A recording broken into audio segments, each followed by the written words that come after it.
I thought I'd missed somebody. I just...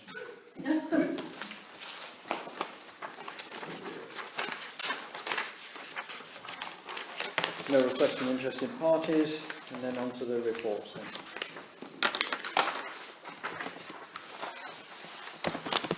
So I have to apologise today, there isn't a mayor's report. I was in the mood to write one and then lost all will to write it, having got the letter from the NC. So most of the issues will come up during the running of the meeting, but I do apologise for not spending the time. District Council report. We've had a report from Rupert. Has everybody read it? Yeah. No, it was in the second pack. It was sent. He sent it. It was email. I emailed it. He sent an email. Sorry. Right.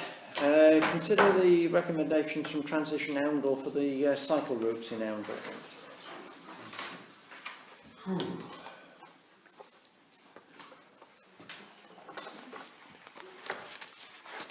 Yeah, Peter.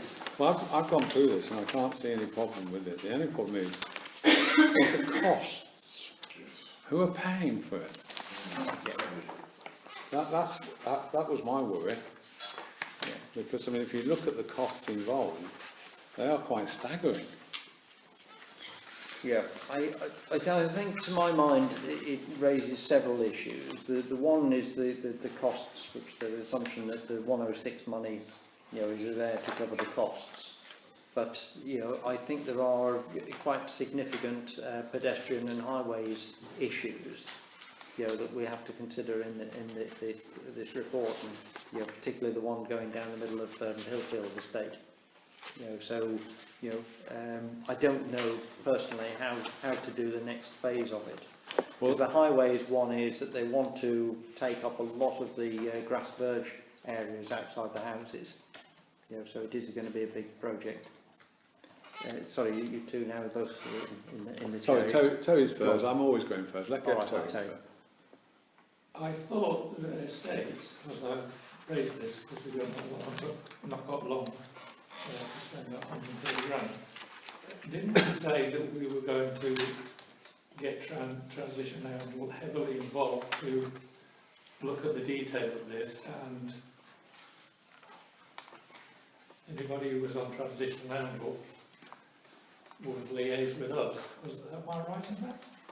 I think we wanted to put Transition Oundle into the driving seat, and the difficulty I'm seeing is it is a massive project, and it might need more than just Transition Oundle to make it happen. Sorry if I'm Go wrong. on, Sorry, Val. Can I just declare, I think, an interest in that one of the routes appears to go through my garden. That's very generous of you. I cannot see how it Rental does. income. I haven't seen that. I thought they were only talking about the Benfield Road and the Hillfield Road ones. They've gone well pieced if they've... That's half a million pounds. The two things I point out is that the Highfield Road one actually doesn't cause a problem, because if you actually go up the Highfield Road, there is a space right down the middle. Yes, there is. Between the back of Creed Road and the back of Hillfield Road, which would actually do that run. That wouldn't be a problem. But I mean, I've also noticed that all these actually come from Transition Oundle. Yes, Paperwork all comes from. So they actually have done some work on this. Okay. Can I just get Emma's clarification in? Just to let you know that we currently hold £132,188 in our bank account, Section 106 money, to be spent on adults, and I think it's adult and youth actually, open space and facilities. But that money must be spent by September 2020. So would that include Snipe Meadow? Potentially, there's, well, I could find out, but at the moment you have that earmarked for cycle tracks, although you haven't formally approved that, but that is what it was always intended. Because I think originally it was a sort of linked with the neighbourhood plan, so when all of those cycle tracks were going to be developed, it was going to be, I think, a cycle track was going to go down Blackthorn Road. There was potential for that, and it was going to be money going towards. Yeah. But you know, you've got less than a year to spend that money.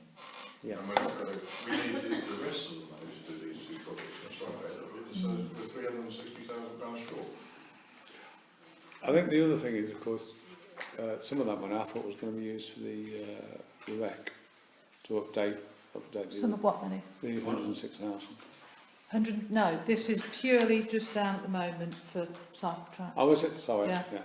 It's another But thing. it's whether you want to continue with that, knowing that we've got, I don't know, 11 months to spend it, and knowing how councils work, that's quite a short amount of time. We've got to get the engineering work done and the planning permissions, presumably. We need to actually ask Transition Council to come up within probably literally by the next full council meeting with a proposal with that as the budget and say, right, you tell us what you can do for that. Because if we don't get on with it, we'll lose the whole lot. And that was recruitment. was done at the previous meeting. I think we might well have done, but we don't seem to have. We haven't got anywhere, is it? No, have we? This is what they came and presented at the last meeting. But I mean, this has got so many different options. If we simply say to them, look, you've got to pick options that will cost no more than or cost up to X. Yeah. Well, go away, come back, tell us Well, exactly what you I want to do. think just for clarity on this, they are only asking for the two options, OC1 and OC2, which is the Creed Road and the Bennefield Road one. Yeah.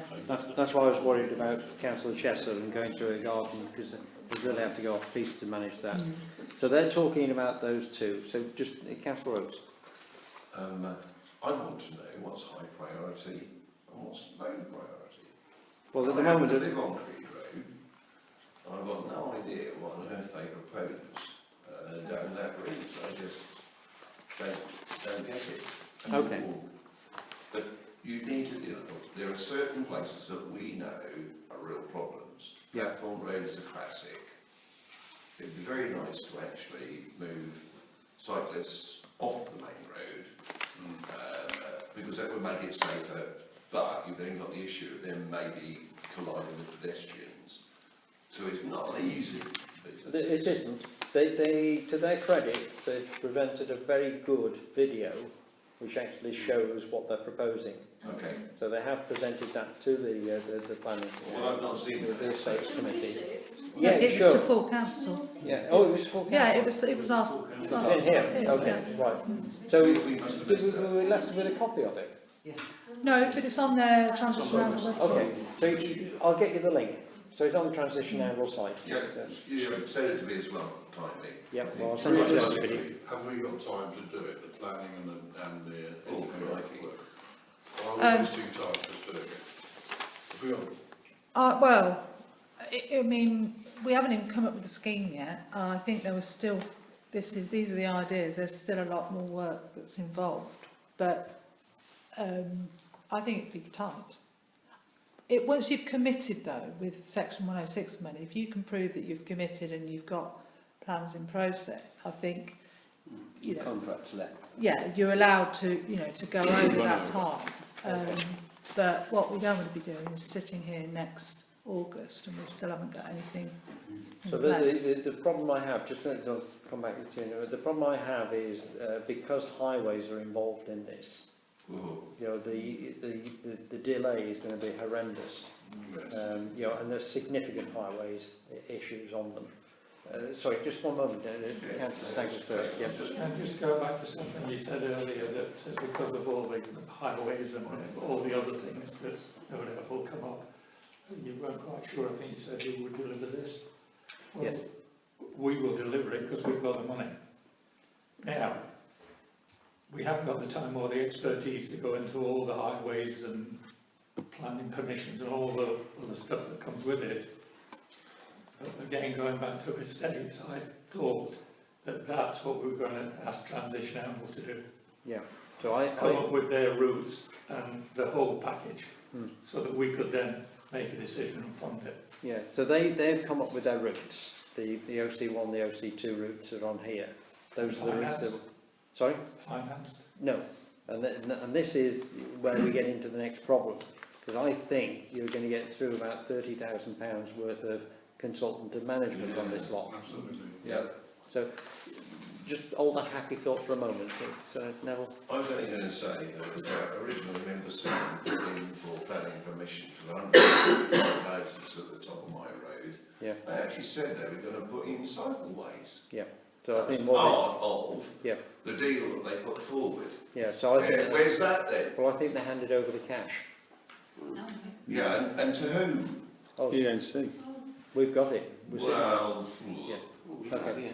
Yeah, Councillor it Pearce. doesn't sound like it was enough. Can I just say that if Transition Handle at the December meeting can come up with these two schemes within the budget we have, then I don't think that's a bad thing at all. I think that we should go with it.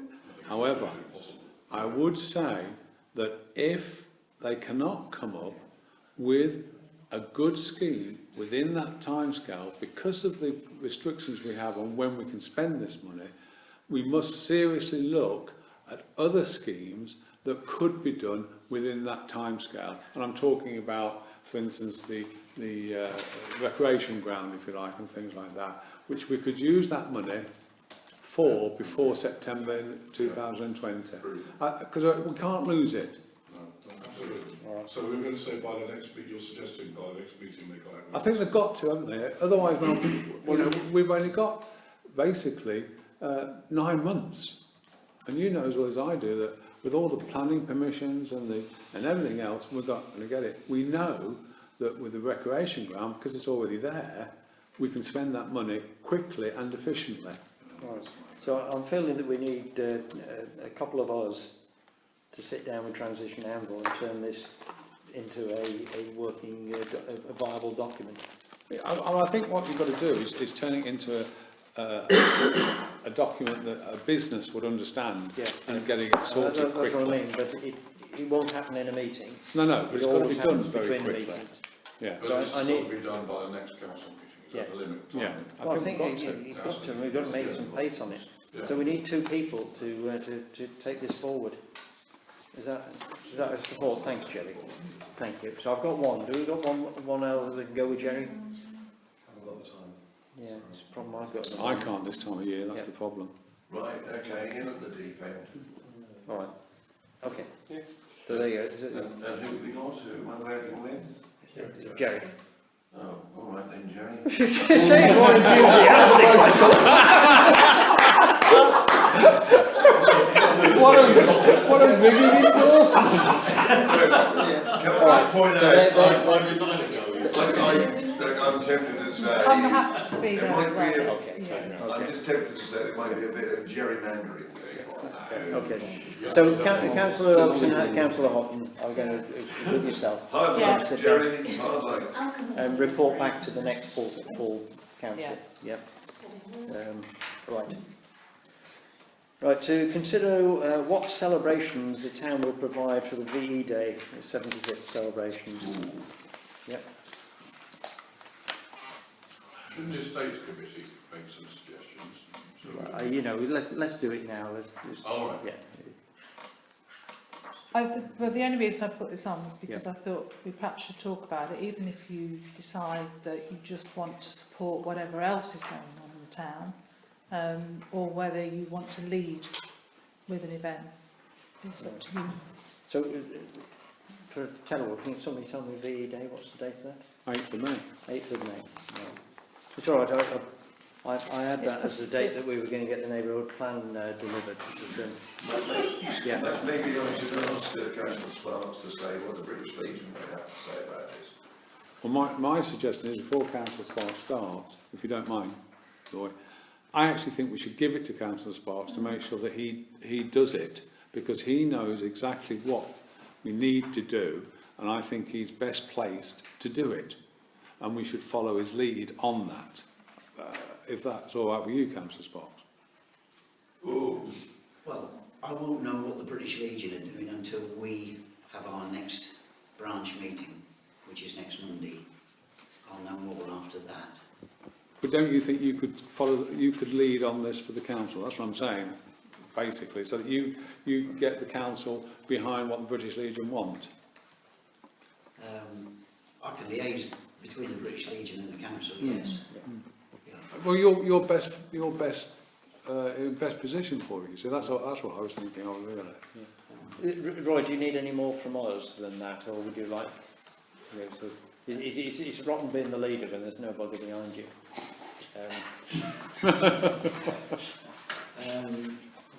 But I'll put it to the branch meeting and see what their Yes. Okay. what their plans are. Right.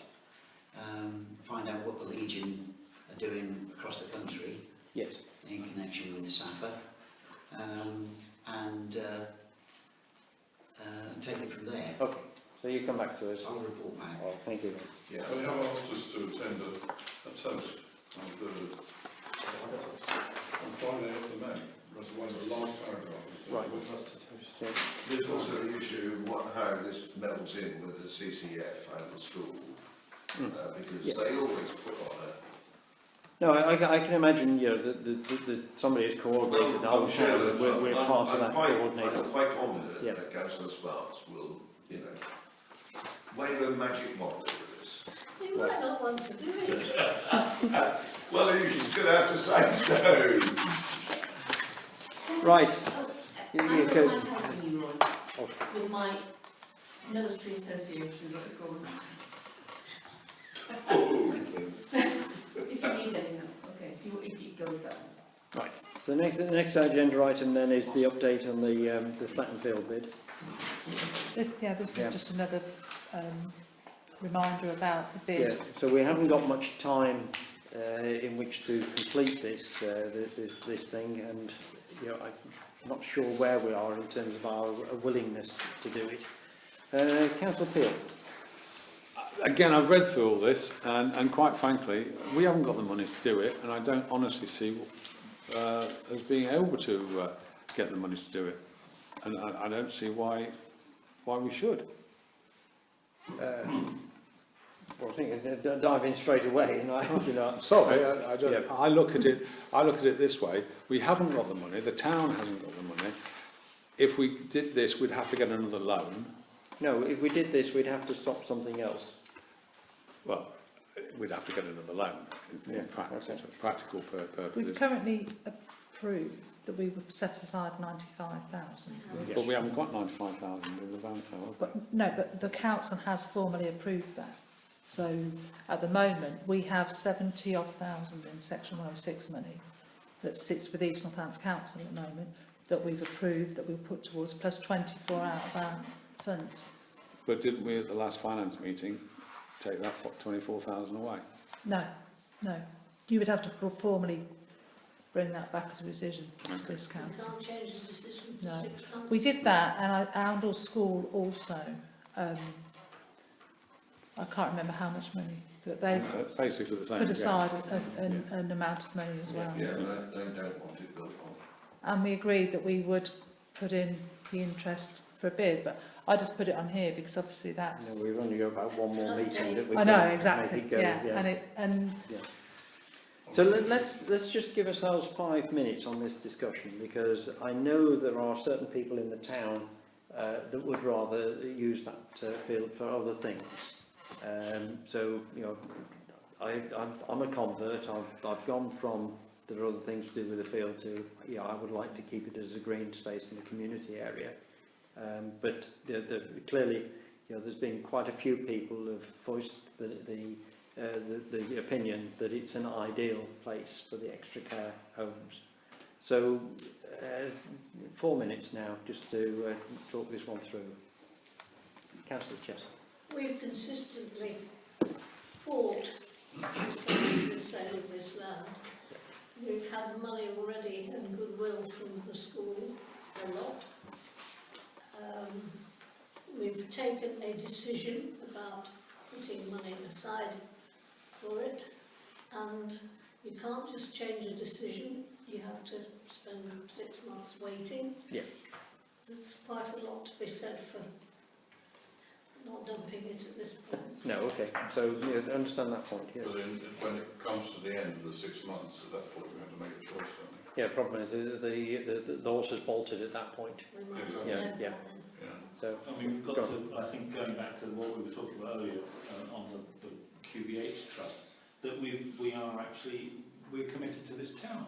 We're doing the right thing. We have to be seen to be doing the right thing for this town. And the town would like it to stay as a green site for the community use, not to be sold off for spurious development. well, And this I is, think we have to yeah, hold that as a moral stance. Yeah. We have to be there for it. no, but this is why I have to raise the issue that more than one person has come to me and expressed the desire for that to be a extra care home. So I have to recognise there is another voice. Yeah, Councillor Peel. Well, I would say that the time that it's only the 22nd of January 2020, because it's already been going since the 22nd of July 2019, so we've only got a short period of time. And if we can raise the money, then fine. I can't see how we can do it in that short period of time. Well, because as Emma points out, the money is sitting there. Yeah, but it's only 90,000. Yeah, the other 24. I mean, you know, the NCC wants something like £1 million. Yeah, we're not going there. No. We've just said... Have they reduced it down now? No. We're not going to bid that much. No, we're no, going we're to not. bid it as a community space. Yes, I know. And that I has know. a different... You know, in It my has a opinion- different valuation, but NCC, like any charity that you organise, have to go for the highest figure they can get. They can't go Piece for... of land currently has no planning permission for anything. No, I know that, but what I'm saying is, you know as well as I do, that NCC would work around that as well. I mean, I'm not being horrible. What I'm trying to be is being realistic. If we can keep the field at a rate that we can afford, then that's great. But if we can't, then, you know, we've got to be honest and upfront about it with the people of Oundle. Sorry. No, and Peter, just on that argument, it says that if, you know, NCC decide that they're going to sell it off a building, you know, we did our best to get the business. We're that's not what I'm going saying. above this number. Yeah, as long as we don't do that, we can't afford it. We should follow through on what we told the town we were going to do. If it turns out it's not enough money, so be it. But we cannot backtrack on that. No, I'm not saying we should backtrack.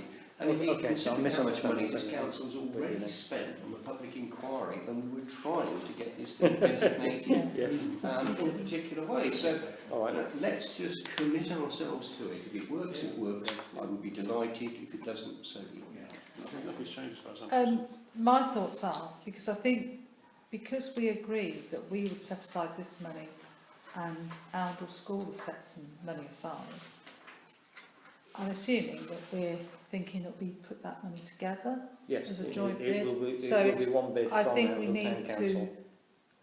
you know, have a conversation with Oundle School at the moment Yep. as a joint, what our next steps are, considering we've only got, and I don't really know the full procedure once 22nd So of could we January. then ask you, you know, before the next full council meeting, you know, to do that research work and Yep. what we've got to do to make this bid? Yeah.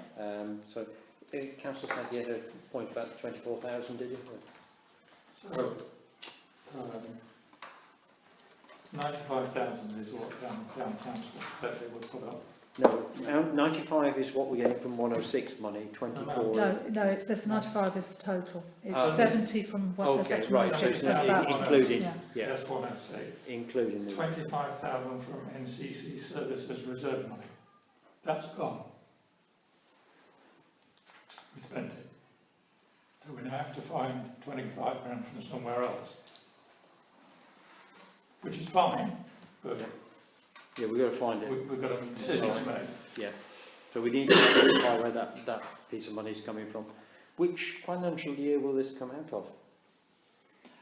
I don't know, because I don't know. Because the bid goes How in we this do the next financial year, steps. and like the transaction could take place in either Yeah. financial year. couldn't I it? don't know. I think I need to speak to somebody who found a school, and I need to then find out what we need Okay, to do to come back to the December meeting. Right, okay, if you could then do that, and then we need to identify this 25,000. Yeah.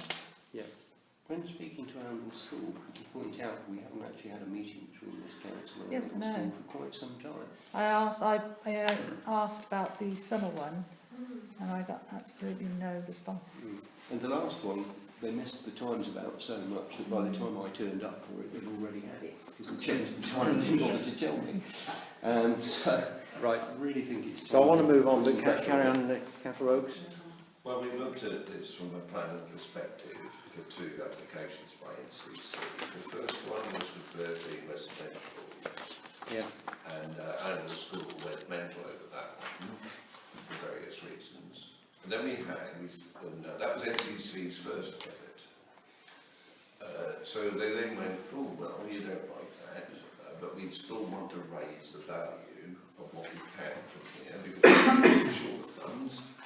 So therefore they come up with the care home idea, which means that they'll, use the land to build a bit at the back of the house, and, whatever else, to put a care home there. Now, difficult to argue against care homes, but if you look at where it is and where you could possibly have a care homes, that doesn't necessarily look like that's the best site. Now, but if you, I don't want to kowtow to Yeah, we What? Neville, I think we understand the point, and I know that the planning I'm quite passionate about this because we're in between a rock and a hard place. Yes, we are. So let's move on and move on to New Road if we can. So we've got the traffic safety one. It seems to have watered down a bit to what he'd originally said, is it? What is this one? Is this the proposal New from, Road. Yeah, from Mr. Dayton? Yes.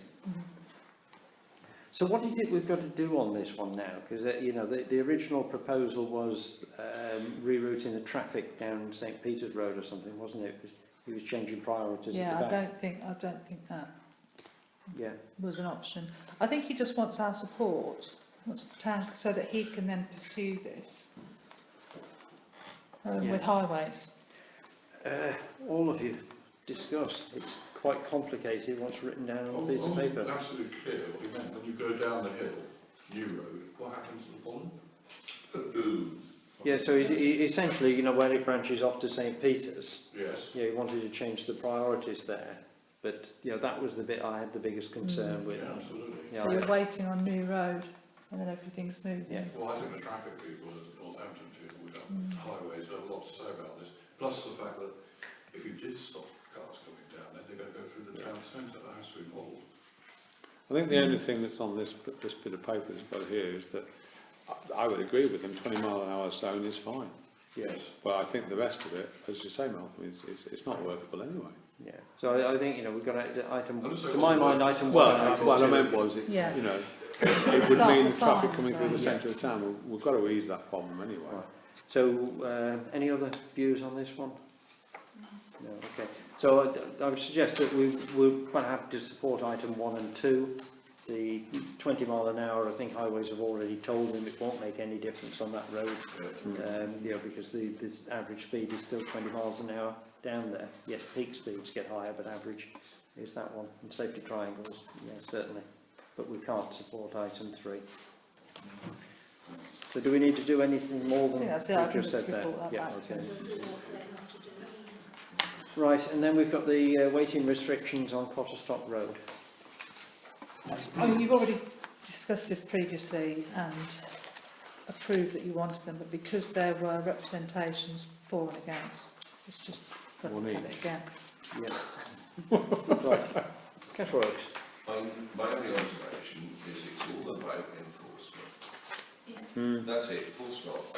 You can stick up yellow lines all over the place, but people will just park there and they just will.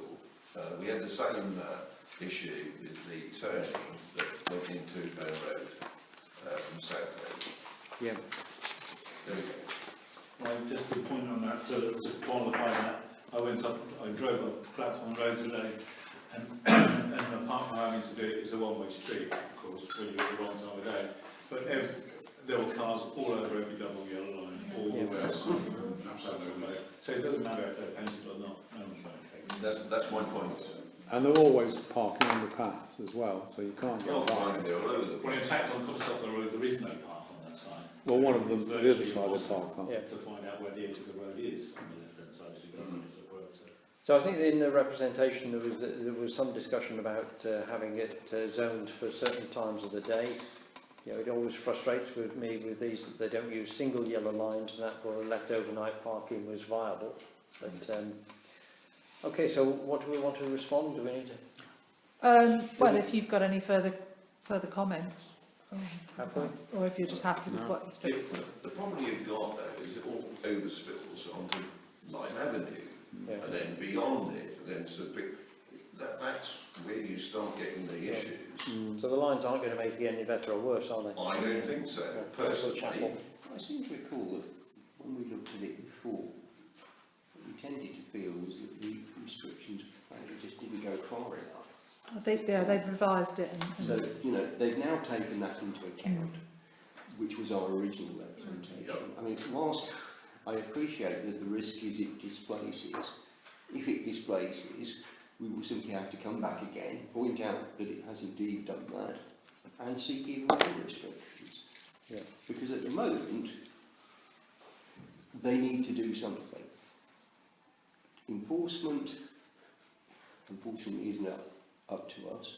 And of course the police will never come anywhere near here anymore, and so we don't have quite the same level of communication that we used to have.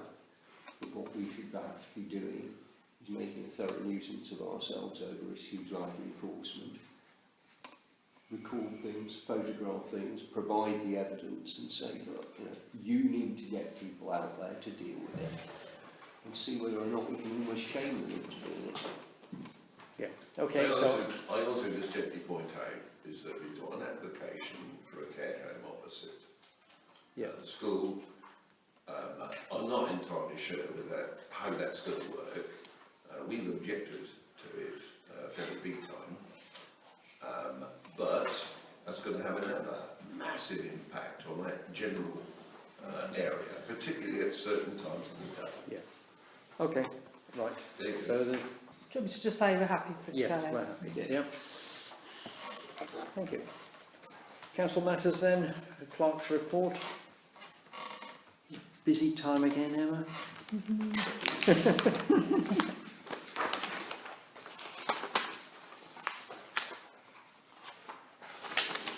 Anything coming out of that you want to raise? Councillor State. Actions and updates from previous meeting. 1983-02, I think, is the toilets on the looks of it. Oh, that was toilets, yeah. Right, so Not had any, he wasn't interested in having a lease, because he said he wouldn't improve the toilets or anything if he... exactly. No, well, that was interesting. Okay. So where do we go with that now? Well, Yeah. I think, No. to be quite honest, with the other issues that we've got over the car park and the funeral home, it's probably better that this thing doesn't go any further. You know, because we've already raised the issue about people using the car park for commercial businesses. It would not be appropriate that we actually sold a piece of property on the car park for commercial purposes. And they certainly cannot say that we've got established vehicle rights of access to it. So I think it's probably better that it just goes away at this time. Yeah, that doesn't mean it can't come up again in the future, but at this point in time, I think it's better that it just goes to sleep. Can we explain that to this gentleman then? Well, in terms of the lease, he's not interested, so. Yeah. As far as I'm concerned, you know, we've made an offer to him about a leasehold and he's not interested, so yeah.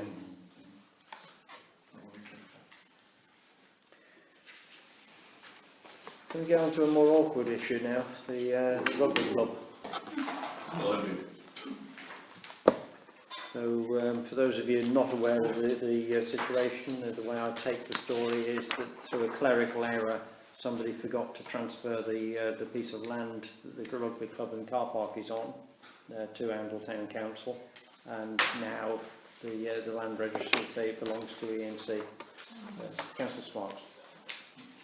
Does the same apply to the bowls club and the tennis club, or are they? That's a good question. Isn't it? We've asked Hunt and Coombs for the information because they're holding all of the original documents just to see if, because I think at the time the rugby clubs had their lease, which was 40 odd years ago, you didn't need to have the land registry number. You know, so that is why, as far as I can see, it wasn't looked into. So we're hoping that because we've got the actual pitch, and then we're thinking if we've got the bowls club and the tennis club, it's just that small area in the middle. Although at the moment ENC are adamant it's theirs, and that's that, as you can see from the email. So it's not been theirs till now, but now it's... It's been there since 2001, and They haven't been aware of that, have they? East North Wales Council, well, yeah, it's in their documents, and they've got all the documents supposedly that proves this. We did put in a freedom of information request in for it, but they've said they haven't got the resources I saw that. to, yeah. So we've just got to wait for this company from Corby that they're using to go through everything. So which one of you came first? Right. Well, I was just going to add to what Roy said. Can we just check Snipe Meadow, No, we've got Snipe Meadow. Centre, We've got Jones Thompson. QV8 and the courthouse and any other land that we No, might everything have. else is okay. It's just this particular. Well, I'm area. not. I know it sounds horrible, but we've got to double check these things. It's okay. Well, Have we got a problem here? We've been receiving income for some years on property could- that's in Yeah. ours. Yeah. Is there any? Do they have a claim, therefore, to take the money from us? At the moment, we have had a conversation about that sort of thing, but at the moment, I'm hoping that because they're looking at all their assets and trying to get everything in order, that once this legal team from Corby are going to come in, it is, we're going to be able to have some sort of negotiation. Because if we've got all the other land, and we have got some documentation that talks about this land being transferred, that then something can be sorted out. But at the moment, they won't have anything of it. The fact that they've given planning permission to the rugby club for the extension, that's been looked into, and the planning department have said that they feel misled because they assumed that the rugby club owned the land that they were applying for planning on, even though it's actually East Northants Council that owns the land. Oh, don't you just love the irony? yeah. All right. So it's on with the investigation then. Yeah, We'll talk there's, about it yeah, for there, hours we with the can't. next There's nothing we can do about it at the moment. Yep. I'm afraid Right. as well. I mean, So Okay. the next one is explain. Consider the need to promote candidacy in the May 2020 elections. Yeah, this is something that Danny Moody asked all councils to discuss. I think there's a lot of councillors in various different parish and town councils that have done this extra year, but they may be thinking that they don't want to do any more. And he just said, if you have an idea that maybe 50% or more of your councillors are not going to stand, then it may change the way that you promote the elections for next year. So it's just getting a bit of an idea and getting us to sort of think about how we're going to promote the elections. So I don't think we have to have a discussion about whether people are going to stand or not stand. We do need to promote the council and there's a need to bring new blood into the council. My personal view is it's not a case of which one of us is standing or not standing next year. It's, we need to do something dramatic, to get more of the town involved in the council. I think it's as well, it's that sort of attempt to try and get a contested election, which doesn't happen very often now. The problem is, and it's ever been thus, that people do sometimes decide that they're going to stand at an election. It's the ones who stand at least twice, or 3 or 4 or more times, that arguably we need to be looking at. Because the problem is with people who come in, spend only a short time in effect with the council and then leave again, realistically the contribution they can normally make is relatively limited. So if we are going to promote things, as we should, they have to see what they're letting themselves in for. Because the vast majority of people have no idea how hard you have to work if you're going to try and do your job as a councillor correctly. It's not just a question of turning up for one meeting a month and going away again. There's all sorts of other things that you're expected to get on with. Yeah. And if you're going to contribute, you need to try and be proactive as well. How you get that message over, I simply do not know, but there could be an opportunity to use the Oracle and the Advertiser and put on an event at which a number of councillors attend. I know we've done it before, but it's probably the best thing that you can do, and simply invite interested people, come, have a chat to us, come and view a meeting, and then decide whether you think this is for you. Because if you just simply say, there's an election coming up and you can stand and you get the forms for next, No, you're quite right. I think it one of won't the produce things, what we would like. going on what David says, is the other thing is that, and a lot of people don't realise, is that it's not just for 12 months, it's for 5 years. 4 years. 4 years. No, Yeah, that's why you've had to do they're 5 going- this year. Yeah, they're going, but aren't they saying now we're going to go for 5 years anyway? No, No, Did I read that? we've done incorrectly? 5 years. Oh, right. we've Yeah. done 5. So 4 years. Exceptionally. You know, and a lot of people think, oh, well, I may be able to do it for 12 months, but I'm not, you know, you're not going to do it for 4 years, and 4 years is the term. Yeah.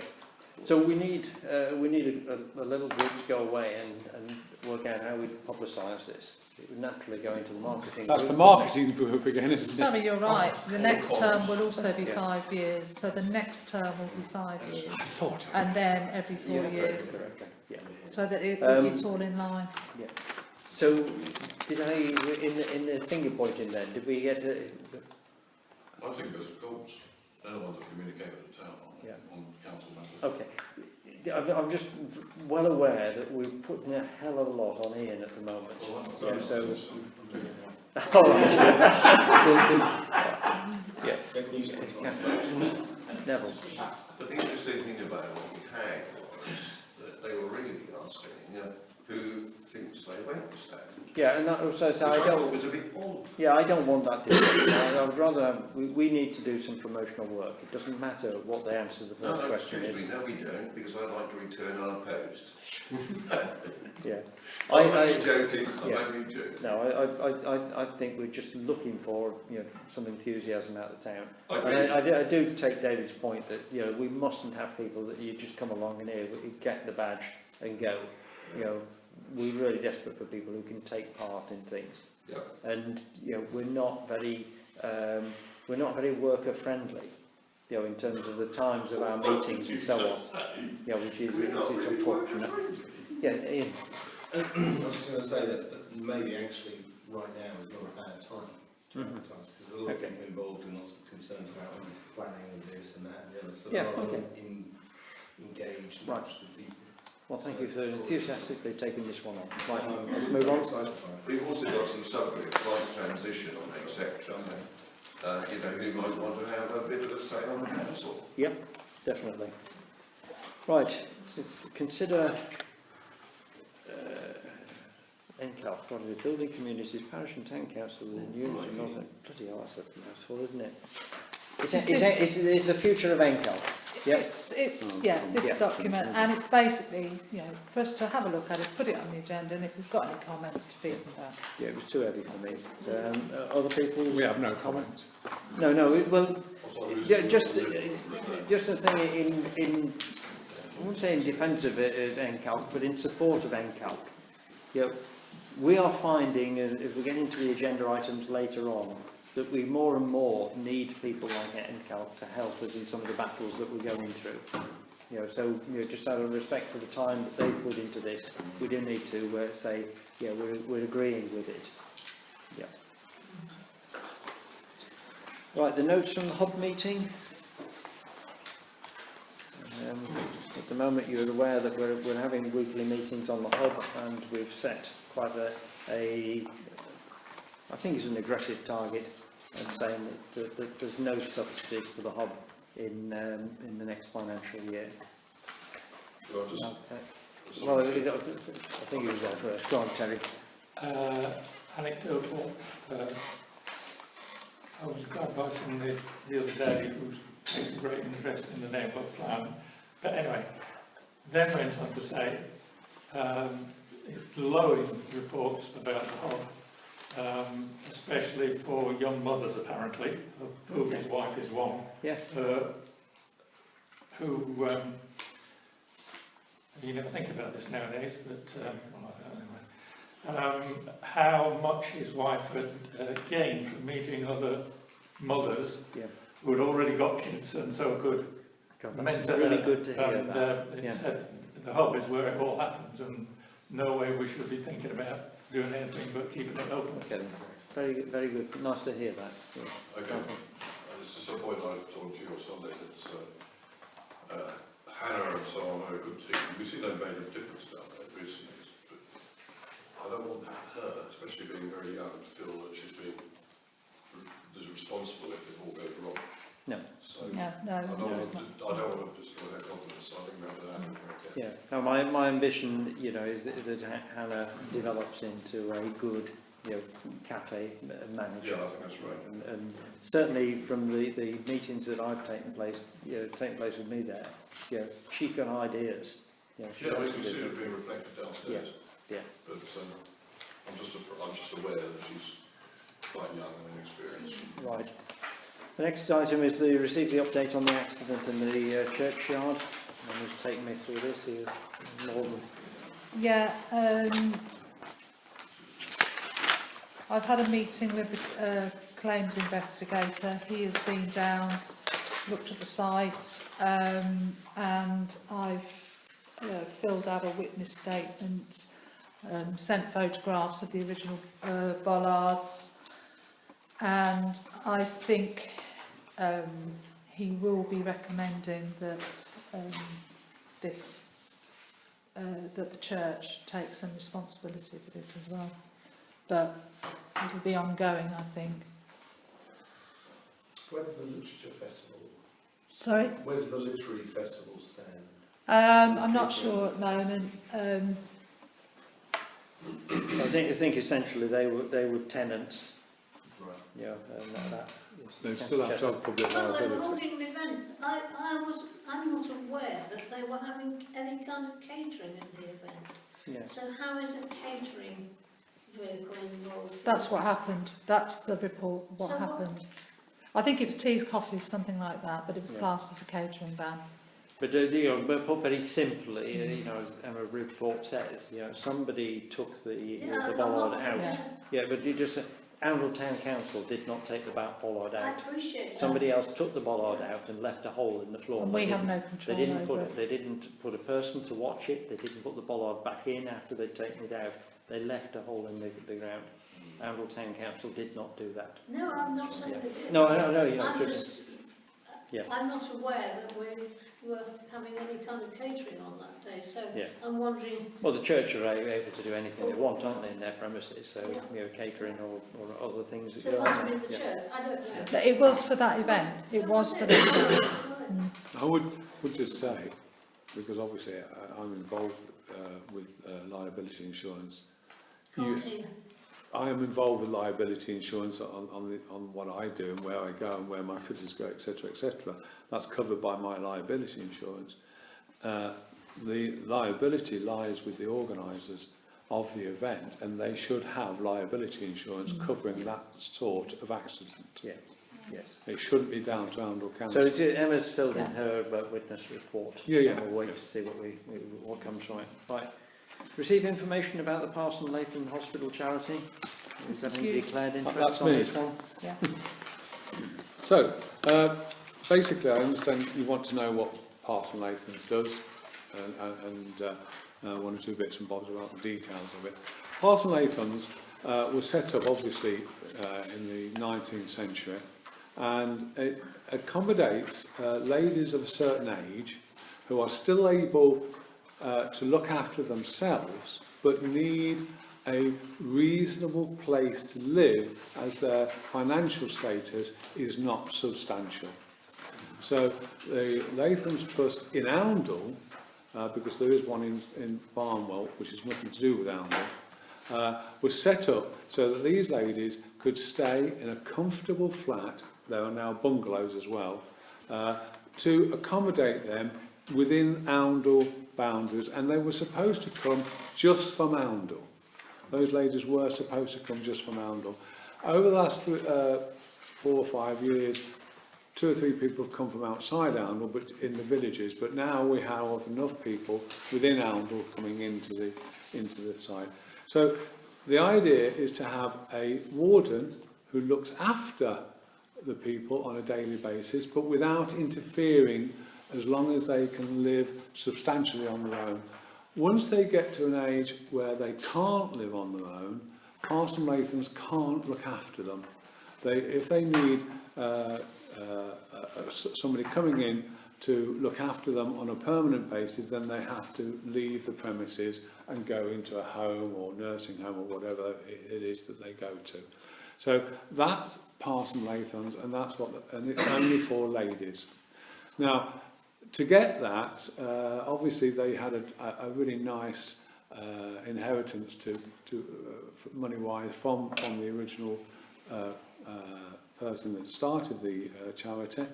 But we now have land in Lincolnshire, around Thorney and places like that, which gives us a really good rent from the farmers. And we also have property in Oundle as well, which again gives us rent for the farmers. We never overcharge those people for rent. It is a fair rent, but without being a market rent, if you like. It is slightly subsidised. But the Parson Latham's itself, with the money they get from the ladies, because they pay a subsidised rent as well, and of course we get the £200 fuel allowance, because that's all in with the flats. They live a happily life. We get things going on. For instance, we do yoga classes on the 13th of 7th of December. We've got a Christmas party. We have St Thomas's Day. We celebrate the anniversary of Latham's coming up.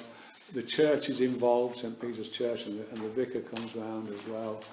So it is a community thing that really is well established, and I think is a benefit to the ladies of Oundle, because all those ladies have worked hard in Oundle. They might be widows, they might be singular, but they worked hard within Oundle, and they deserve to have a nice place to live where they don't have to worry about the money situation that they're in at that time.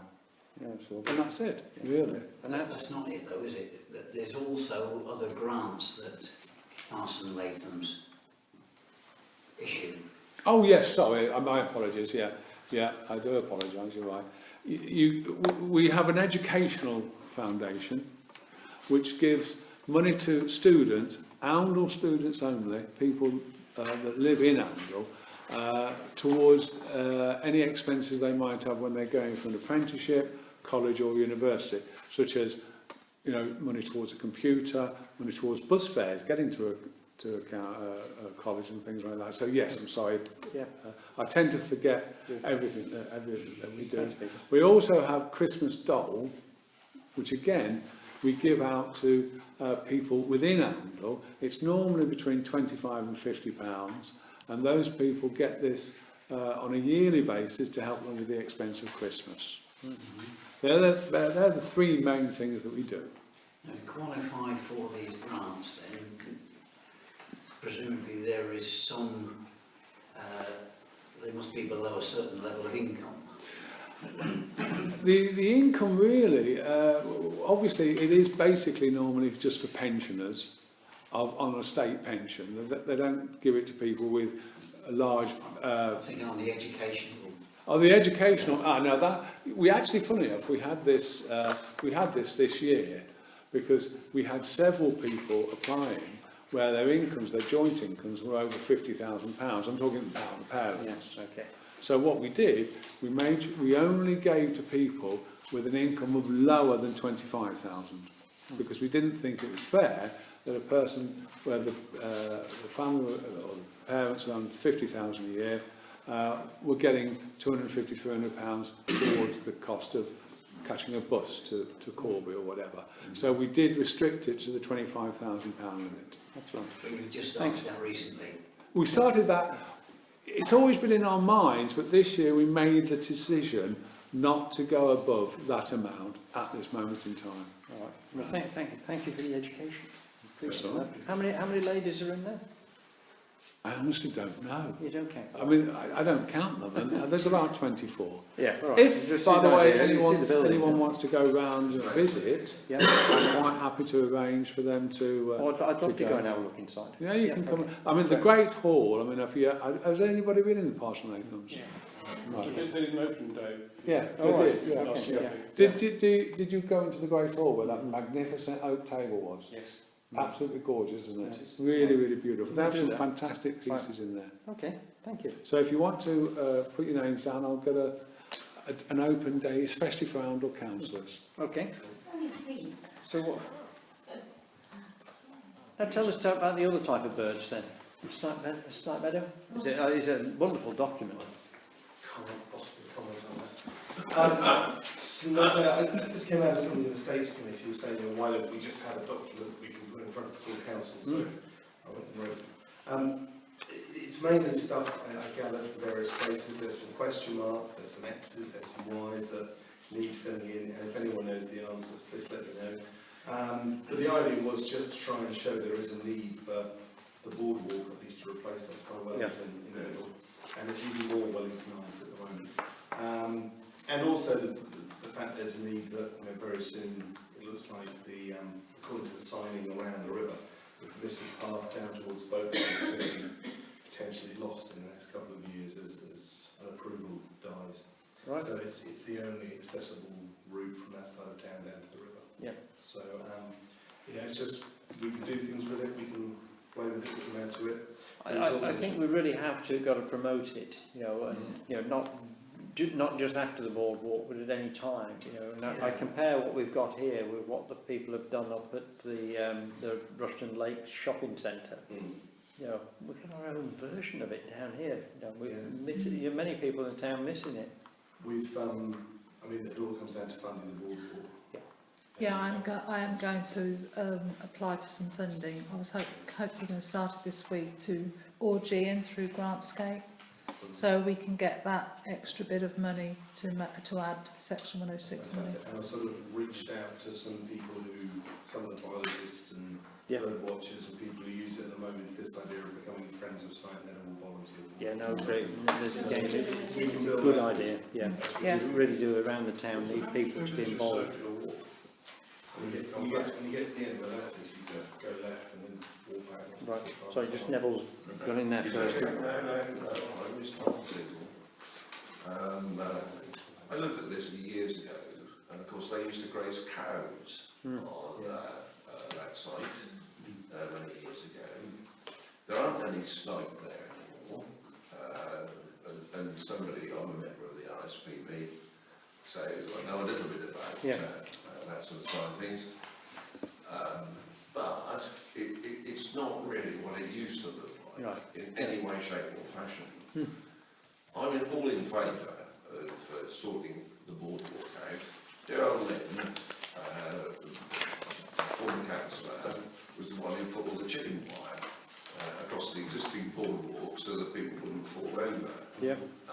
And it was as a result of his unpaid efforts that it managed to keep going as long as it did.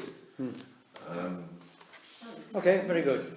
Councillor Chester. Yeah. Well, I was just going to say there were friends on it at one stage. We had two pocket parks. No, it's just going to get going again, haven't we? So we just need to revive that. It's not inventing something. Oh no. Yeah. Right, moving on to some less exciting things then, the finances. Right, first one to approve the bank reconciliation, balance sheet and hub trading accounts for October. We have talked about them in the finance meeting. Is there anything new that we need to talk about here? Okay then. So moving on. I need a proposer for that. So the councillor again proposed, and councillor Cleo seconded. All those in favour? Right. Anybody against? That's unanimous. Payments for October. Again, we've been through them all. Is everybody happy? Anything new that's come up? So proposer? Yes, same two again. Okay. Right. All those in favour? All those in favour? Anybody against? I'm sorry. Right, you just have one waiting. I was miles away. Lovely. It must be nice being miles away. Right, the receipt. Sorry. It is on occasion. To receive the minutes from the Finance and General Purposes Committee. Right, for those of you that weren't here.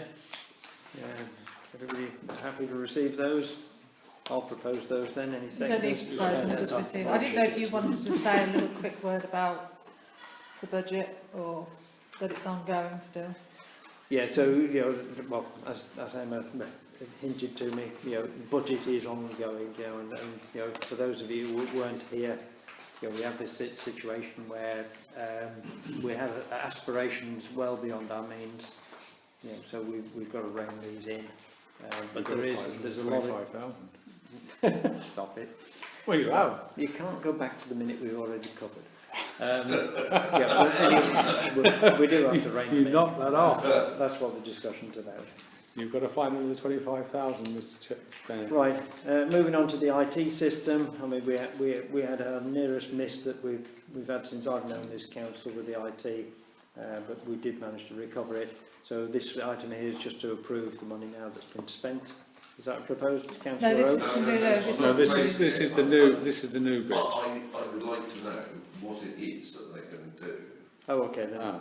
Well, did you hold on? So essentially, they've I already missed it in all the paperwork. Yeah, so we've already replaced the server, and this is Thank God. to replace the computers and then reinstall everything on It them. doesn't seem like a lot of money for that. No, it was quite a good deal, and you know, A really good deal for that.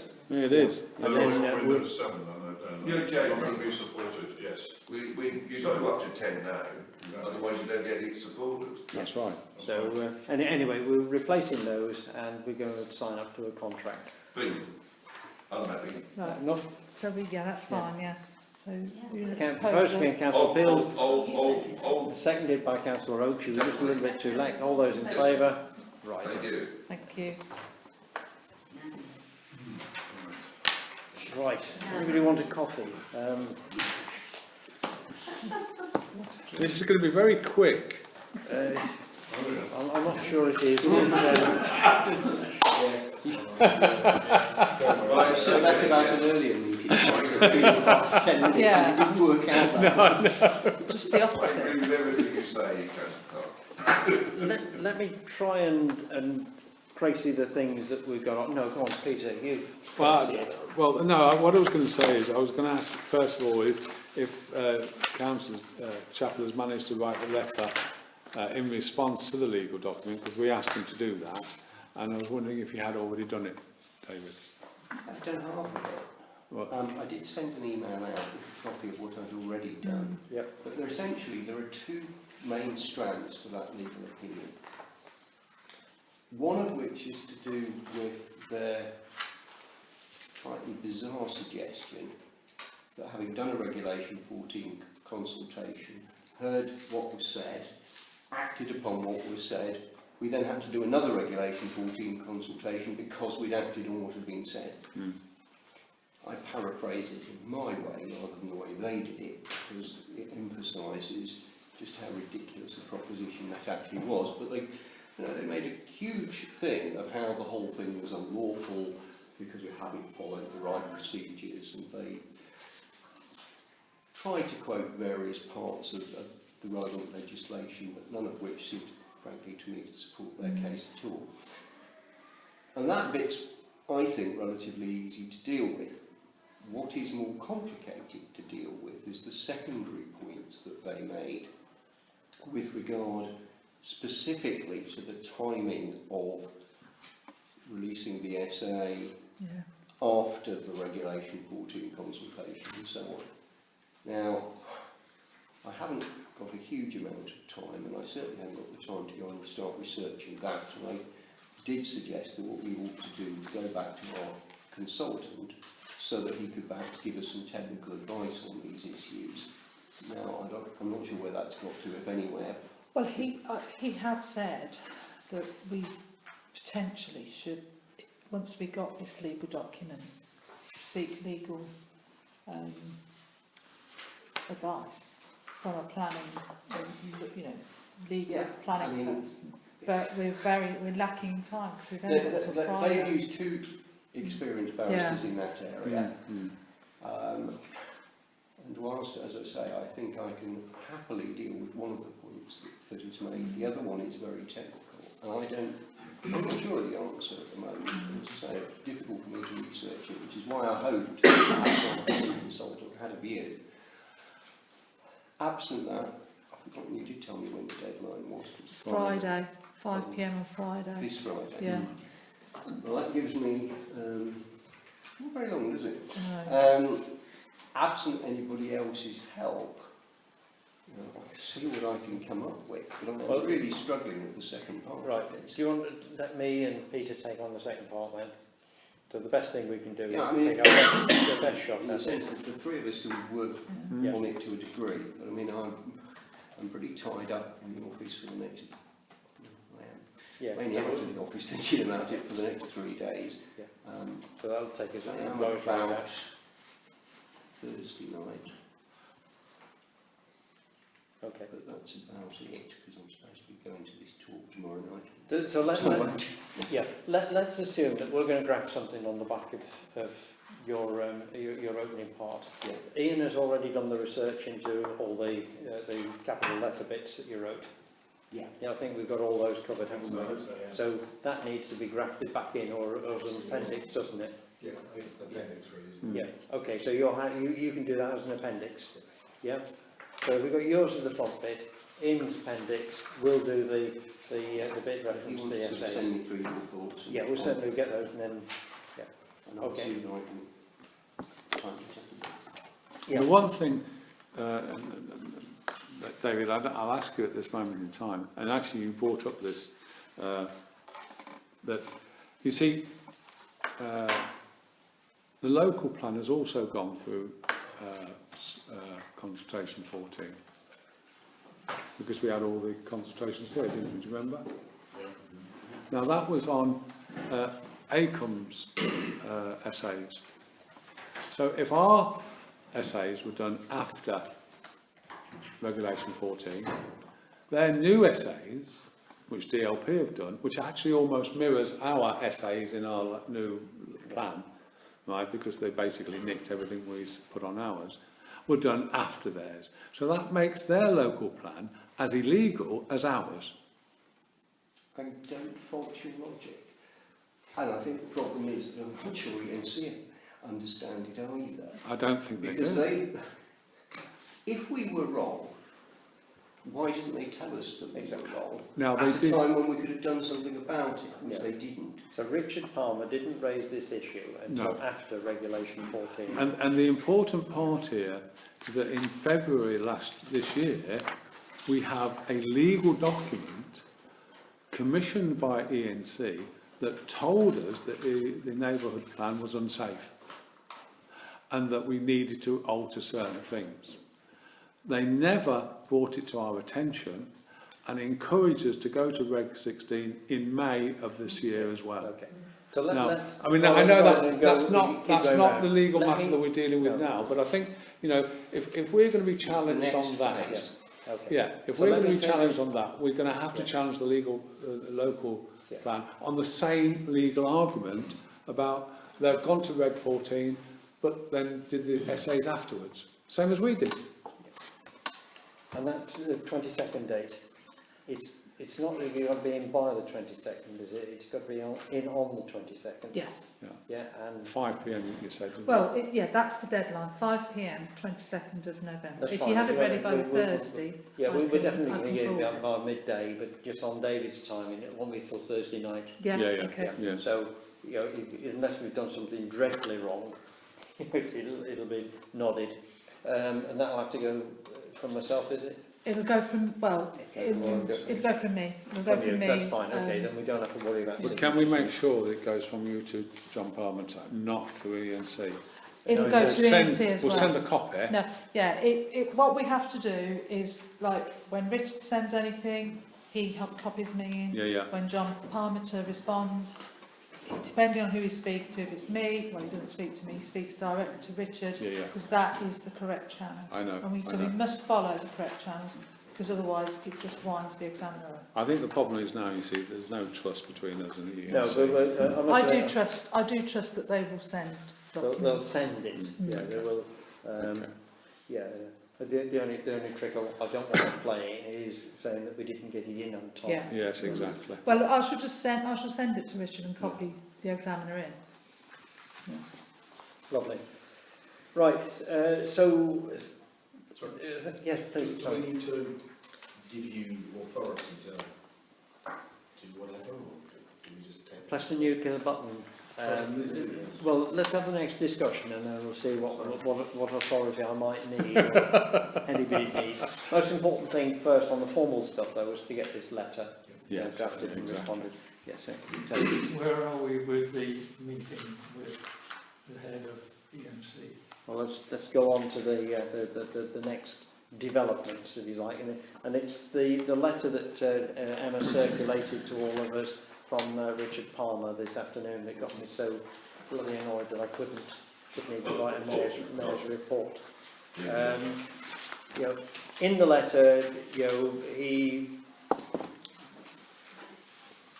he points out to the examiner that the two people at the meeting that he held here in Oundle were already got planning applications in for the piece of land, so they were preempting the discussion and the decision making that he was authorised to do. What it didn't say at the beginning of that second sentence is that ENC officers had been encouraging this application. The other thing is, he says later on that the minutes of the meeting were wrong, but he doesn't say that he told the examiner, you know, that these two applications have been approved by planning. So this letter, you know, just sort of adds fuel to the anger that we had. You know, it could have been an extremely embarrassing letter. It is now a dreadfully embarrassing letter for them because of what we have the opportunity to now do. In the planning meeting that took place at Braxton last week, the Gladman representative said that you'll have to be careful on my words because I don't remember the exact words, but he did say that they were being encouraged by ENC to put in their planning application ahead of either the neighbourhood plan or the local plan. So my frustration at the moment is that I believe the whole world is against Arundel. You know, from No, just ENC. That's the whole world. But you know, from the senior executive down through ENC, you know, we are getting absolutely no support at all. And I would probably condition my words on our three district councillors are supporting us. But from the top down, we're getting not only no support, but we're actually getting people working in opposition to us. And I cannot see how what is going on can be legitimate. You know, the fact that ENC have a process going on to develop a local plan and their own officers are working against that process by encouraging developers to circumnavigate the democratic processes. We were told at the beginning of that meeting that apparently the famous Arnott plan was concocted in a very similar way, that the officers had taken it so far down the road that the council couldn't discuss it or do any modifications to it because they'd actually gotten boxed in a corner. He went as far as to say that once it was approved, almost by accident, the only way the council could revoke it was to put a judicial review against themselves, which they were advised not to do. But That's what they wanted to do, but they couldn't. Yeah. So I drafted a letter to the, what's Barbara's title? The Monitoring officer. The monitoring officer, who is the person there that is getting that everything is to the correct procedures. And that letter now is superseded by the farmer letter, so I need to talk a bit more. Right. Coming back to this SEA, HRA, SA business and Yes. when they were submitted, we had a consultant by the name of Wilson, I can't think of his, James Wilson. James Wilson. He submitted them. I resubmitted what he'd done. Their only comment on them, they were well before Regulation 14, well before. The only comment ENC made about those was the fact that they were taking the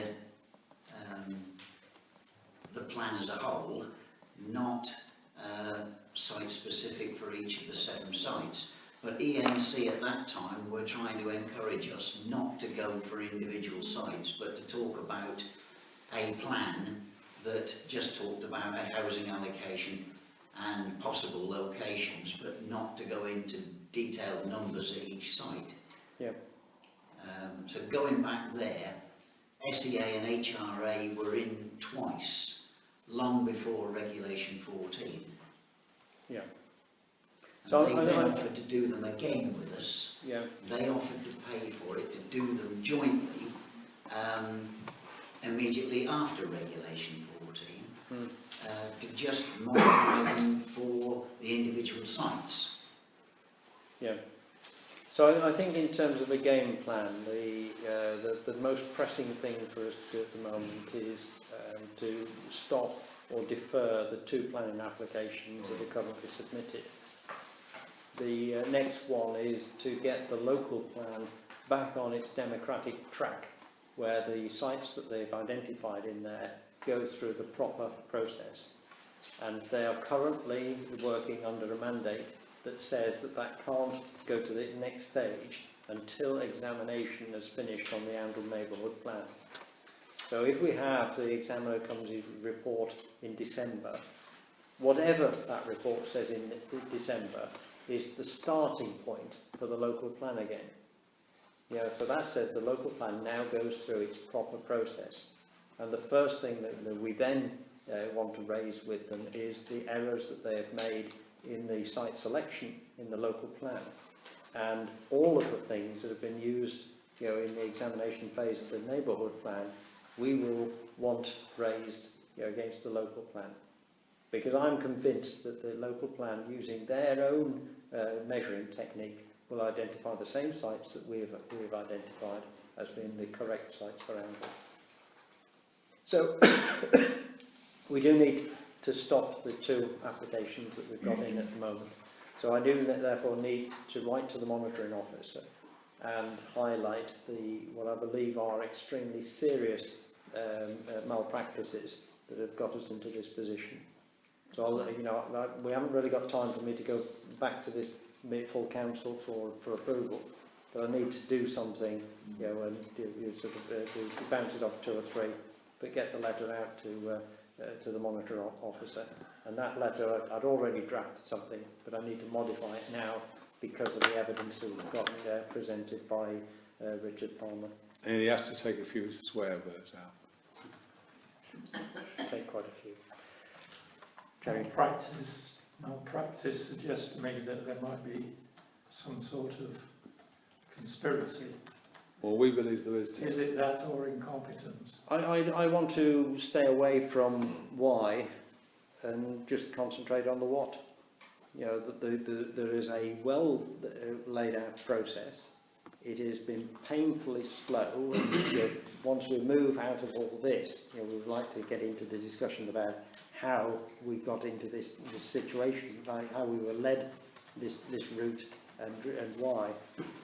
But nowhere in the documentation about running neighbourhood plans does it say anything like the £90,000 this thing has cost us so far. they talk about £10,000, you know, of which 9 you can get back through grants. Nowhere does it talk about the timescales that we've gone through, and everywhere it talks about support from your local council. Well, we lost the support in March last year. I know before I joined the council that Richard Palmer was standing up there with Roy making the presentation of the Angle Neighbourhood Plan. And 4 months later, the same person is saying this plan is not acceptable. The one other point I would like to make, and obviously we're doing all this, but I still think we should contact the Ombudsman and go with that as well, because we need to hit these people where it hurts with bad publicity and some sort of legal argument against what they've done, because it is definitely some sort of conspiracy somewhere down the line. And we've got to get it out in the open, because this stinks of literally being a command from somewhere, and whatever happens, they will not deviate from that command. And it's got to be sorted. Somebody somewhere is pulling the strings. Yeah. So certainly as a second point, once we've got through the main Oh yeah, no, I appreciate that. you know, I would like an application to get our £90,000 back out of BNC. David, can you help us a little bit on Ombudsman and legal reviews? As I've read the Ombudsman's site, he's very much more in favour of individuals who've got a problem with the council than one council that's got a problem with another council. Well, that's probably true. I've had a great experience of the Ombudsman being involved in an issue between councils. But as far as I'm aware, I don't think his jurisdiction excludes that. I mean, the normal process is that you go through, if you like, the council that you're complaining against. You have to go through all its procedures and pursue its complaints procedures. Yeah. So I think we can't yet do that because we're still working our way through, if you like, what GNC have done. But as soon as that has expired, I would have thought that this council could complain. However, it also strikes me that any individual could complain, which means that any councillor acting in an individual capacity and making it clear that they act in an individual capacity could presumably also make a complaint about the way in which the thing has been handled. And then I don't think there would be any difficulty at all in the Ombudsman taking a look at it.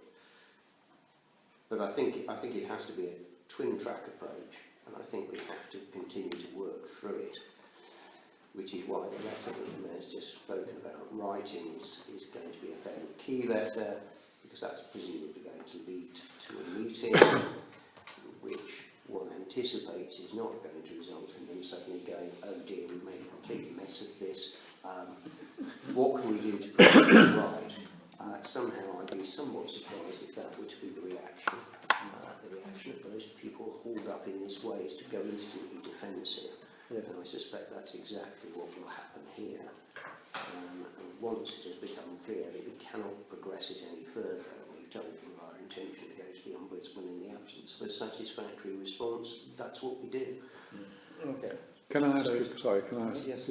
You said individually, David. If an individual went to the Ombudsman to challenge what the ENC have done, could that individual use council material that he or she is able to do? Either by ENC or by this council. In other words, anything basically that didn't take place in camera could be used. Could be used, because you could recite the minute of a particular meeting. But it seems to me that the individual, before he or she could complain, would presumably have to make a complaint to ENC first. Oh yeah, no, otherwise the Ombudsman will just say, no, you've got to go back to ENC. Yeah. So whoever did it, if anybody was to do it, it could be a councillor and it could be a non-councillor, it seems to me, would presumably have to go through making a formal complaint, asking for a response to it and so on. So that's it. So that's the problem. In terms of timescale, Yeah, I appreciate what you're Yeah, saying. it's something we have to do, Yeah. but unfortunately But we we haven't can't got the time get at this it moment to in do time. anything in this time No, I know that. Where we don't seem to have any other recourse where we can call foul on this process.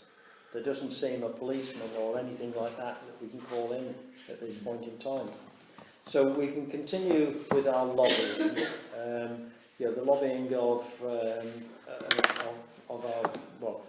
our local district councils are on our side. Tom Pursglove is aware of the situation. It's been made aware by several people, including Matt Bell. Having known for tea, did you?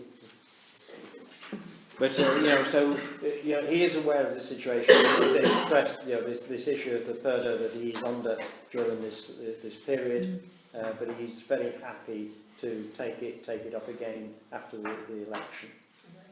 We'll continue with that. So if we go, just to reiterate then, in terms of priorities, stopping the 2 planning applications that are in at the moment is crucial. So that I don't really care whether that's delay or defer, but We've got to keep them going backwards. do that. Getting them to respect their own local plan process, which said that was to be deferred until after the neighbourhood plan was through its administration, its examination, is next. And then, just behind all that, we've got our letters. So that's what we continue fighting with. I do really personally believe that this council can't afford to put any more significant amounts of money behind this. However, we might want a small amount at some point in time. Shoe leather. Yeah. I suppose there are 3 candidates standing for election to represent this constituency. I have written to them. They will be already aware, but I think the other 2 should be made fully aware and be asked to support. Will they support this council? I've written to Beth, and I've got an email going to the Liberal Democrat candidate, but I haven't found his name yet. I've written one in Skeleton. I can't find his name. Details are on our notice board. Is it? And on our website. Right, okay. Well, there you go, you see. But I need his email address. But then the question, and there's nothing to stop an individual in an individual capacity doing that. The question is whether the town council should approach the candidates. Now, I'm quite happy for the town council to approach the candidates, but that would have to be a decision of this meeting, it seems to me. Yeah. I've already done it. I know. I'm sorry. I've also been to the BBC and ITV, by the way, ladies and gentlemen. Yes, I've also done local newspapers, and my intention is to write to the Channel 4, Channel 5 and Sky News as well. Yeah. Well, Peter, just in perhaps terms... ask the council if they we just need... As an individual, I will do this. Yeah. But just in terms of coordinating our press, Yes, now we've got this meeting where we can agree that we do want to get publicity for it. And all I'd appreciate is you tie up with Ian. I think it should go through the Communications Working Party. But just should tie up with Ian, but get it out there. Well, you've seen the emails, haven't you? After they've gone, Yeah. Yeah, can I ask that nothing goes out, either it goes through Ian and the Communications Working Party looks at it and then I send it out. That's your Okay. All right. If that's okay. Yeah, no, that's fine. So long as we're timing fast. Yeah, that's fine, but it has to be done that way. Yeah. All right. No, I agree. Okay. Yes, right. It's one thing to send something as an individual, but bear in mind all of us in this room are privy to certain things that most individuals won't be privy to. So it's very difficult, because if you quote any of that, you could be in some serious I haven't trouble. quoted any detail at all. I've just laid out the outline of what we're going through. So I didn't even swear. Yeah. As individuals, Have you got full as an individual or as a town councillor? No, as an individual. An individual. Yeah. So just taking David's point there, that as individuals, we should all write. A little bit reluctant to write to the MPs on behalf of Downville Town Council. I feel it's a little bit too formal, if you like, but really, want to give everybody the permission to write to their MPs, or their We haven't got MPs, any or, MPs, or their have we? candidates. No, we haven't got The They don't parliamentary. exist as MPs. No, they can write to the parliamentary candidates. Yeah. All right, so unless there's any other discussion on that one, you know, it has been an extremely distressing week, but you know, we've not given up on it at the moment. My distress is about the process. You know, And the I just find it attitude of the planners. so impossible to comprehend that we can go through that 5 years of putting in Labour's plan and then have the sort of examination of our plan that we had. There is a, I'm minded of a, sorry Emma, go on, before I get on to No, rabbiting. finish your conversation, then I'll just want to know about exactly which item we're talking about. And I've got two potential That's a better proposals. insult than I gave before, isn't it? Two potential proposals that I just want to know whereabouts they sit. All right, then, so go on, let's see, where do you think they sit? Right, at the moment, I've got, we started off in item 19106, Yeah, the which legal. was to consider the legal opinion, Yeah. of which I have, obviously Councillor Chubb has already worked on it, as has Councillor Clark, Yeah.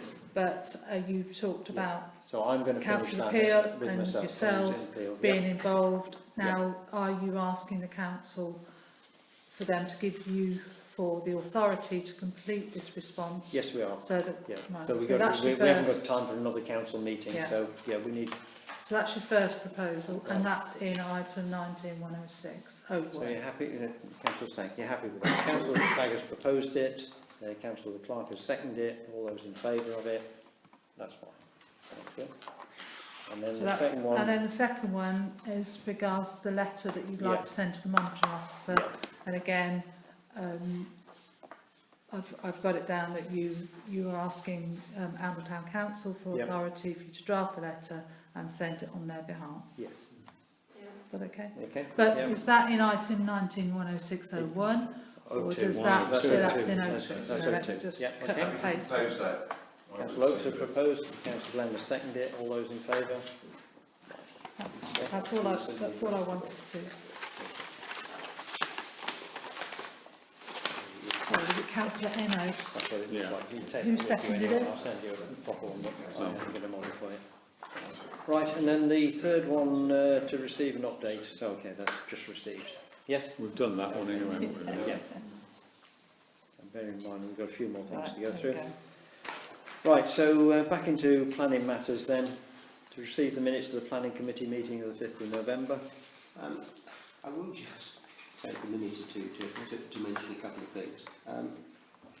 Just as a matter of interest, I think it was probably the first time it's ever happened at a planning meeting.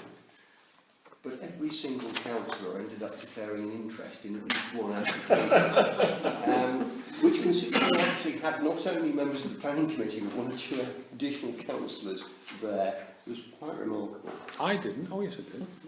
Yeah, now even I did. It was halfway through the meeting when I realised that it became relevant. Yeah, even I had one, didn't I? Yeah. As you will see, it was a heavy meeting because we looked at the Cotterstock Road site, we looked at the Creed Road, St Christopher Drive site, so what can I say, and there were quite long objections to both. Then we looked at the land at the rear of our house and objected to that. Then we looked at the development of Peckley Court and objected to that. It calmed down a little after that, it has to be said. But you'll see there was some quite extensive comments again about 91 South Road. I just mention that in the planning outcomes in the draft minutes, when we get to the very bottom of page 131 in relation to Gameville, and you just see that for whatever reason all it says is objection. And I don't know why it doesn't actually set out, as all the other ones do, what the nature of our objections were. So I will actually ask that that's altered in time. The permanent record actually shows the details of the objection against the outcome, which was something we talked about very briefly during the planning meeting, and which we got on the agenda tonight mainly because it seemed that this was the better forum to talk about it. But simply to say that in terms of what the planning committee decided, was that essentially we couldn't challenge on planning grounds what had been decided. We thought they were completely wrong in terms of the decision that they made to grant permission, but on a purely planning basis, there is no basis to attack it, and in reality, no basis, even assuming we had unlimited budgets for judicial reviews, which would have kept the legal profession in hot dinners forever, I think, this council recently, if we'd had the money to do it. There wasn't a basis on planning grounds to look at it, but the reason, as much as anything else it's on the agenda, is that there are some interesting legal issues that arise, which perhaps we'll talk about in a moment. So there we are, unless anybody's got any other issues or comments in relation to it, we might as well press on as time is marching on. Thanks, David. Yeah, it was a meaty meeting. Right, next one then, the update on the Creed Road playground. Sounds quite sad, this one. I think, yeah, this is something I think... Would you like to declare an interest? Well, yes, but I think isn't it Hillfield Road? This is the information that I got. Is it Hillfield and... It's Hillfield Road. Right, okay. It should be Hillfield There's Road. one in the middle, isn't it? Yeah, it's, Yeah. Oh, it's not the one opposite you then? No, it's No, Hillfield. it's Okay. the top end, But the Creed Road plan is right opposite where we live. Okay. but this is the new one which has been added on Right. because they've finished the building, yeah, at the top of the estate. So, that's it. Okay. The acronym LEAP, can you just, I can understand what it is, it's whatever was on top of it's the park, I assume, but what does it stand for? Sorry? What does LEAP stand for? Oh, it's for play equipment. I can't remember it. No, okay. I'll tell you another day. Can I go back to this? Did we at some stage say we wouldn't accept this? We got asked if we would take on some of the open spaces. That included this, and we said no. But this is just the as a result of the planning, as part of the planning application, and what they were supposed to do and what they shouldn't do. And apparently, by the looks of things, they're doing everything that they should be doing. Right, okay. Okay. So is it, why has this come here? Because it was raised in a variety of different ways. It had been brought back to us to deal with. Yep. I know that both Councillor Oakes have been involved in it, and it was just that this is what we've received. Yeah. And it's just to update the council. Okay. Right. So, In simple terms, it's just not fit for purpose. Full stop. It just isn't. yeah. But it's And the fact that somebody who allegedly, I say that carefully, is an expert on these matters, says it passes all the British standards and all that sort of stuff for playgrounds, well, he must be bonkers, because it doesn't, it's loony. yeah. Okay. So in terms of it's not Angletown Council's remit to approve it. It's not part of our land. Not at all. So it's information. It's information, and so that It's everybody knows. information. It was a requirement for the developer, to actually put an LEAP, a local equivalent, play area, there, and that was it. Yeah. Now, they said that they given some specific stuff and said, this is how we're going to do it. And that is just not true. No, okay. It isn't true. No. They just decided what they were going to do. They had to put an attenuation thing in, and all they've done basically is say, well, when it gets really, really watery, what we'll do is we'll just flood the play park. Yeah. It's loony. Can I just say, it came to the council because the residents, who I talked to a lot of them when I walked the dog, thought it was Angletown Council's council who had actually built that playground. And I was specifically saying, no, it wasn't. and that's why it came back All to. right. So has this been directed to the correct people, which must be ENC? Yeah, this is the response from us asking, All right, yeah. is it ENC. fit for purpose, Yeah, and what's and happening, ENC and this is says what it they've is, come right. back. Yeah, So it's really an issue, sadly, between the residents and the management committee. yeah. Yeah, they've got a Management company, that looks after it, yeah. Okay. Right. So yeah, I feel for them. Can't do anything. Yeah. Right.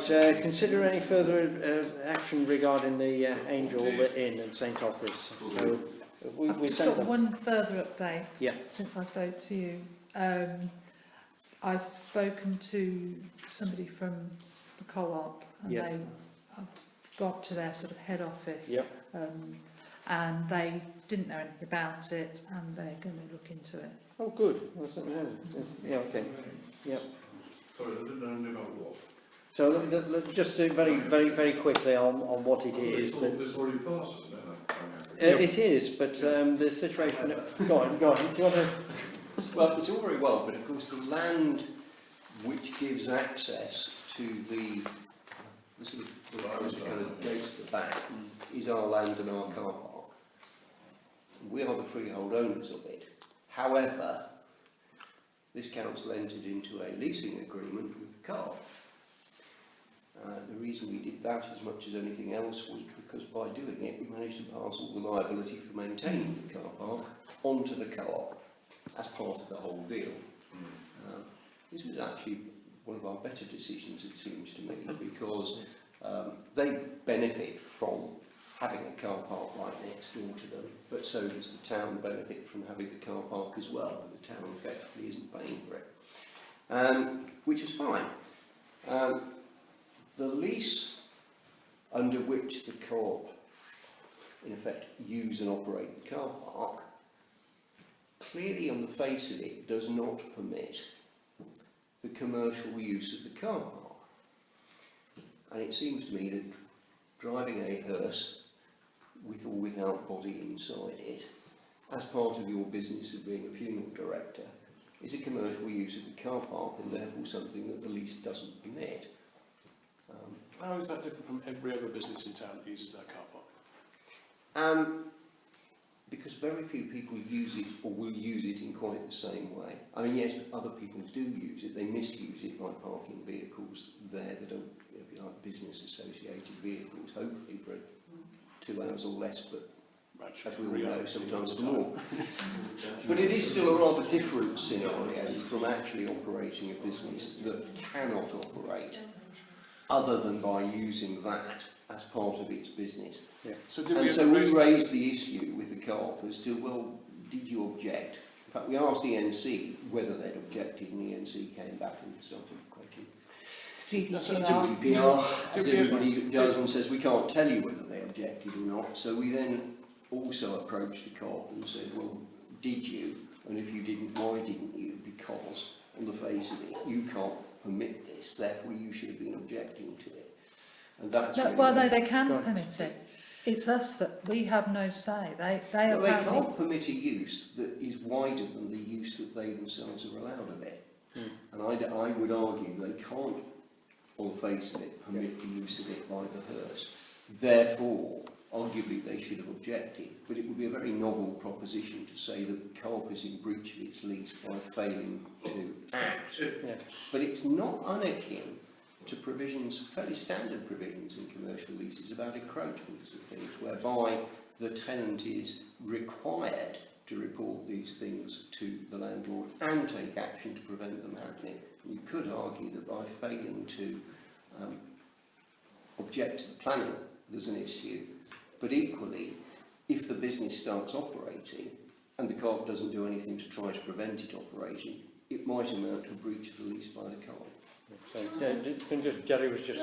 I do not understand why this council has got an objection to someone opening a business in Handel. We've got an empty property that's been empty for several years.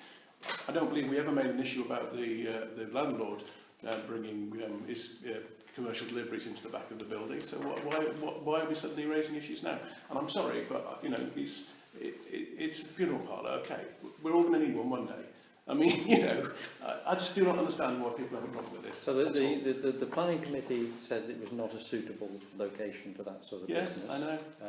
And you know the ENC planning officers didn't portray the volume of vehicle access that would be needed there, you know, in their appraisal. So then we go on this next clause, and the clause says that the car park is leased for private cars and light vans only, you know, and you know, no other vehicles. As far as we're aware, you know, the use for dray vehicles was you know, once a week type use, and they're talking about 8 or more vehicle movements a day, you know, going in and out that gate. You know, each of them will obstruct the disabled parking area in the town. You know, so it's a frequent, you know, and it's not the right thing to go in that area. So that's why we objected to it. You know, we did object, you know, and we were overruled. But now we have this technicality that the co-op who leased the place from us for 99 years have leased it for the purposes of cars and light vans, and they're about to permit somebody else on there, which isn't cars and light vans. It's only for access, isn't it? It is only for access, but you know their access, as I say, is about 8 times a day that they're going to be in and out of those gates. Well, how many co-op lorries go in there and out there every day? And But they don't cut off all the traffic. Well, neither will that entrance. Well, anyway, when we took the decision to say this was not appropriate, that's why we did. Yeah, sorry, Well, I Councillor just Chester. want to point out that there are restrictions anyway on the co-op's use of it. They can only have one big vehicle delivering, for instance. Yeah. And they can't have a stack of vehicles in the park. I'm not sure, does that say that in the lease? I don't think that says that in the lease. Because I wasn't looking for it. Well, But I think I mean, interestingly, in the lease, it doesn't say they're In allowed fact, to it was deliver part vehicles of at the all. I've always understood that. I have a feeling that it was a planning condition, rather Yes. than it being in the lease, It may well about have the movements in and out. Yeah, Yeah. I don't think was. it's in the lease. Definitely. And that, but if it hadn't been a planning condition, it would have been in the lease. I think that's the way around it works. I know there was a restriction about Yeah. it because we did wonder whether we should have a bar, a height bar to. Yeah. to Okay, so it's over to the co-op now. It's their lease, and then Do you know who the funeral people are? yes, we Yeah. do. Yeah, they're a company from Kettering. Oh, right, so it's not the cooperative funeral. No, so no, it would have might have been quite a different discussion if it had been that. Yeah. Okay. Would make sense. Right, so we've battered that one. We've done our best on it. It's gone on. Estates management to receive the minutes from the estates meeting. So that, you know, many of the issues from that estates meeting have come up here. Is there anything else we want to go through? Right, so those are received. The next one's an approval, the communications working group to approve the amendments to the terms of reference. We've just made a couple of very small changes to section 1A and 1B, just to increase the membership of the group slightly, to allow it to be a bit more reactive, but with the deputy clerk and the communications officer into the remit of things, and keeping the quorum for decisions, which we tend to do by email. Just to say that it's still 3, but one of them should be a councillor. So it just means that we should be pretty faster on our feet, hopefully. That's fine. So to approve that? It says manage the flow of OTC traffic and various other things. Does that include promotion? If we're going to start promoting all these rooms we've got. Marketing one, I suppose, maybe. Brilliant. Just on an endless loop that we seem to go through, from what people told me before I arrived here, we used to have the marketing and comms in one group. We split them off into 2 separate groups. The marketing went to sleep, the comms got into marketing. But just leave them the way they are at the moment. This is a comms document. Okay. Yeah. And the other thing is, it says the budget issues will normally be decided by the full town council. Will it always be decided? What are the abnormal conditions? Well, we don't have a budget, so. Well, okay. So it won't be decided because it's what I want to decide. But if they ever did, they could spend whatever they wanted without coming back to the council, which is a good thing. Yeah. So, yeah. Do you just want to tidy that one line up then? Take the word normally out. Yeah. Yeah, just take that one word out. So with that small alteration, are we happy to accept those? The proposer from Councillor Stagg. Seconder from Councillor Robinson. All those in favour? Everybody said let's go. Right. Correspondence for information only. I've received the employment law update for October 2019. Oh yes, sorry, I could not scan this because we haven't got You the mentioned that scan once at or the moment. twice before. Yeah, if anybody likes to copy it, I'll photocopy it. It looks delightfully brief. Yeah. It always is. Other relevant matters for report only? Yes. Well, we had the Remembrance service last Sunday. All I'll say is that not many councillors turned up, and it has been noticed. We had a row of empty seats at the front, where councillors are supposed to sit, and I've had quite a few comments, negative comments in the town about the support of the council. So I would ask you all, at the next one, or as many people as possible, or the next occasion like this, we do turn up and support the town. So I think alongside that one, I'll maybe add that, you know, if somebody's not able to make it to go, you know, it might be more relevant to tell people that you're not going to be there, so that we don't have an empty seat situation. I Just like did. we do for council meetings. I actually did send my apology. I couldn't come because I was at the Sikh temple at the time. Not for the good reasons, but just so. But I did say. I haven't looked at the town. Yeah, my feedback is the Lord Lieutenant wasn't massively impressed with the situation. But I did observe the 2 minute Something of a silence. snub, really, because he is the Queen's representative.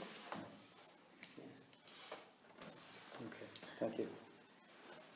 Right. Right, any? Just to give you an update on our that email I sent to the Rothschild Foundation. Oh yes, yeah. I sent them an email with lots of pictures on it. I got almost immediate rebuff from them saying actually we were outside the home county's zone. I said, and then not being one to be knocked back, I said I asked them very politely to send it further up the food chain than not to be rebuffed by an assistant. And it went up to Hannah Rothschild's personal email account, and she has emailed back saying, absolutely right, no, it's not in our... Oh, sorry. I thought for a minute it was worth the exercise, and I did in fact invite her to come to Arundel to have a look and see for herself what improvements the fund could make, but unfortunately, no. But it was worth it. It was worth it. Thanks for trying. Yeah. On the subject of the riverside, Yeah, I was going to say, you could have asked her maybe that one of her relatives do something about our Riverside Hotel. Well, that was It's an email. Oh, was it? Sorry. what I'm interested in is what are they actually doing at the Riverside Hotel? well, you see, Seemingly without planning permission, erecting fencing, which clearly must have required it. Because normally, if you get a planning application for the Riverside, it would come before our planning I think commission. that's something to do with Brisbane. That's the Bridge Compact. That is the fort that they've built to keep themselves dry when it's raining before they start on the North Grid. Well, I presume that yard is actually a highway. So highways can presumably do what they want on it. Maybe they can give the information I don't know, but It's not actually... it seemed very odd to me that this had suddenly appeared. No, so we know what it's about, but it was interesting that you can build that sort of thing without planning permission. So I'm assuming that they're borrowing from there underneath the bridge to mend it. Yeah, so,